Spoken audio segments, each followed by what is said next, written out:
अस्सलामु अलैकुम वरहमतुल्लाह। सामीन, जो आज मैं बात करने जा रहा हूं वो ये है कि अगर कोई ऐसा मर्ज लायक हो चुका है आपके यहाँ किसी को भी और उसका इलाज नहीं हो रहा, आप टेस्ट वगैरह करवा कर थक चुके हैं, डॉक्टरों से तशखीस करवा कर थक चुके हैं, आप हकीमों से तशखीस करवा कर थक चुके हैं, मुख्तलिफ जो है वो दिन ब दिन बीमारियां बढ़तियां जा रही हैं और आप जो भी टेस्ट करवाते हैं तो उसके अंदर मुख्तलिफ बीमारियां ज़ाहिर होना शुरू हो जाती हैं, या फिर आप टेस्ट करवाते हैं तो उनके अंदर बीमारी शो ही नहीं हो रही। आप जिस भी डॉक्टर से तशखीस करवाते हैं मसला हल नहीं हो रहा, हकीम से करवाते हैं मसला हल नहीं हो रहा। तो आज मैं आपको एक कुरानी वजीफा बेहतरीन बताने वाला हूं, आप इंशाअल्लाह ये करें, अल्लाह की रहमत से आपके तमाम मसाइल जो हैं वो हल होना शुरू हो जाएंगे। आपने करना क्या है, सबसे पहली बात याद रख लीजिए कि हम बड़े महंगे महंगे डॉक्टरों के पास जाते हैं, उनकी फीसें भरते हैं और हकीमों के पास जाते हैं और महंगी महंगी हम मेडिसिन लेते हैं, लेकिन जो इलाज मुफ्त होता है हम उसको करने के लिए तैयार नहीं होते। याद रखिए कि अल्लाह का जो कुरान है अलहम से लेके वन्नास तक आहले ईमान के लिए ये शफा है, आहले ईमान के लिए बख्शिश का जरिया भी है और हिदायत का जरिया भी है और आहले ईमान के लिए शफा भी इसके अंदर अल्लाह ने रखी है। तो आप इंशाअल्लाह इस वजीफे को जो मैं आपको बताने जा रहा हूं, आप इंशाअल्लाह इसको पढ़ें यकीन कामिल के साथ इंशाअल्लाह, तो आपके मसाइल आहिस्ता आहिस्ता हल होना शुरू हो जाएंगे। आपने करना क्या है,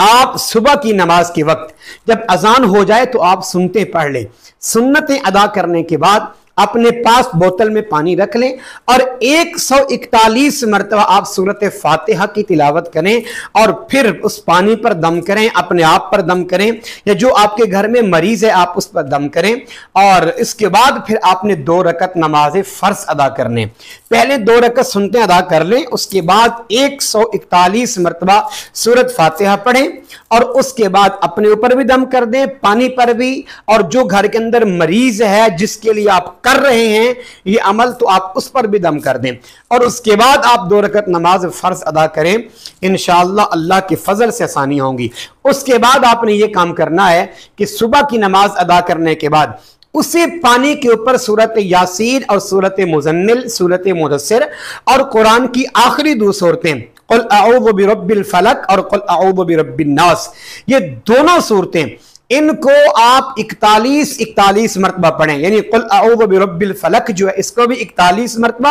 और कुल अऊज़ु बिरब्बिन नास इसको भी 41 मरतबा पढ़ें। दोनों को 41 मरतबा पढ़कर पानी पे दम करें और इससे पहले जो आपने सूरह यासीन पढ़नी है वो आपने सिर्फ 1 दफा पढ़नी है और पढ़ के पानी पर दम करना है, खुद पर भी करना है, मरीज पर भी करना है और वही पानी आप उसको 11 दिन तक जो है वो इस्तेमाल करें। 11 दिन के बाद आपने इसी तरह फिर जो है दोबारा नए सिरे से फिर ये वजीफा करना है, फिर 11 दिनों के बाद ये फिर करना है, यानी 3 मरतबा आपने ये वजीफा करना है, 11 दिन छोड़कर 1 मरतबा कर लें। तो इंशाअल्लाह आप ये करें, अल्लाह के फजल से और नबी करीम अलैहिस्सलाम की निगाह इनायत से इंशाअल्लाह आहिस्ता आहिस्ता मसाइल हल होना शुरू हो जाएंगे। कुरान के अंदर बहुत सारी बरकतें हैं, सूरत फातिहा के अंदर बहुत सारी बरकतें हैं। इंशाअल्लाह जब आप इसको पढ़ना शुरू करेंगे तो अल्लाह के फजल से जब आप अल्लाह की बारगाह में इल्तिजा करेंगे, आरज़ू करेंगे, तो अल्लाह करीम आप पर जरूर अपनी रहमतें खास फरमा देगा।